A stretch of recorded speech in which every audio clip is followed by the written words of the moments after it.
Samia oye!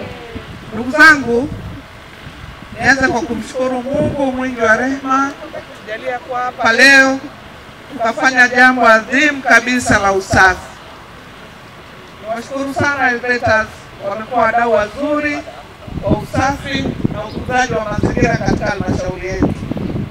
Wamefanya mambo mengi, shughuli nyingi, tumepanda miti, tumesafisha maeneo mbalimbali na leo hatimaye tuko hapa kufanya usafi katika kata mbili, Utemini na Mandewa.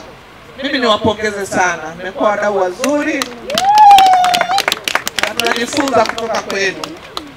Lakini niwashukuru sana nyote mliojitokeza kufanya usafi siku ya leo, na niwaambie hamjapoteza muda wenu bure. Sote tunafahamu kwamba usafi ni jambo zuri. Usafi unaupendezesha mji wetu. Usafi unatukinga na magonjwa kama kipindupindu, malaria na magonjwa mengine. Lakini usafi unaonyesha ustaarabu wa mtu. Huwezi kuwa tumevaa vizuri, umependeza, lakini mazingira yako ni machafu. Niwasihi sana leo iwe mwanzo sasa wa kila mtu kufanya usafi katika mazingira yake.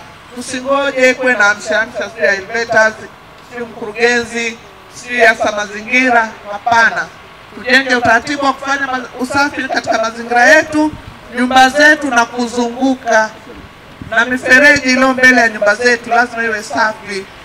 Huo ndio ustaarabu. Lakini kama halmashauri pia tumeweka sheria ndogo ndogo, na naomba hapa niwaambie wananchi wa Singida kwamba usafi ni jambo la lazima na mtu anatakiwa kufanya usafi kwa hiari. Asiyetaka hiari basi tutamlazimisha kwa kumpiga faini, na faini inaanzia 50,000 mpaka 300,000 na sheria haina msamaha. Kwa hiyo kuliko tufike huko, niwaombe sana tujenge utaratibu na ustaarabu wa kuwa wasafi wa nyumba zetu na mazingira yanayotuzunguka. Ni aibu mji mzuri kama huu kuwa na takataka zinazagaa barabarani. Lakini wapongeze sana, mwaka huu tumepata heshima kubwa ya kuwa wageni wenyeji wa sherehe za Mei Mosi kitaifa. Tulipokea wageni wengi sana.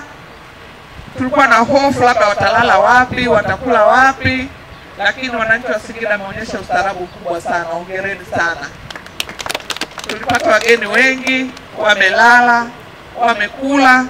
Hata ile siku ya kuku festival nifikiri kuku wa Singida wameisha, lakini kuku bado hapo na wanaendelea kuliwa. Lakini hatukusikia uvunjifu wa amani. Hakuna mgeni alolalamika kunyang'anywa wala kukabwa wala kuibiwa. Huu ni ustaarabu mkubwa. Na usafi angalau uliridhisha. Lakini tuzidishe sasa sifa ile ya Singida, tubaki kwa wasafi. Kwa sisi tuliozaliwa hapa Singida, tunajua zamani Singida ilikuwa inaonekana kama sehemu kame. Hata nyanya tulikuwa tulimi tunaona kama pakavu. Lakini Singida ni mahali pazuri. Leo mnaona kuna miti imepandwa, imekuwa. Basi tuendeleze utaratibu wa kupanda miti kwenye nyumba zetu. Angalau miti 4 kwa kila nyumba. Tutaifanya Singida yetu itakuwa ya kijani. Tutapunguza upepo unaotusumbua, lakini tutavuta mvua na mazingira yetu yatapendeza. Niwaombe sana wananchi wa Singida tuwe na utaratibu wa kupanda miti, kuitunza, lakini tusikate miti ovyo. Leo hapa tutapanda miti. Ninaamini wenzetu wa TIA watatusaidia kuitunza, na siku moja tukirudi tutaikuta imekomaa, imekuwa mizuri na wanafunzi wanakaa kwenye kivuli wakati wanajisomea. Baada ya kusema haya, niwashukuru sana tena nyote mliojitokeza. Niwashukuru sana Elevators.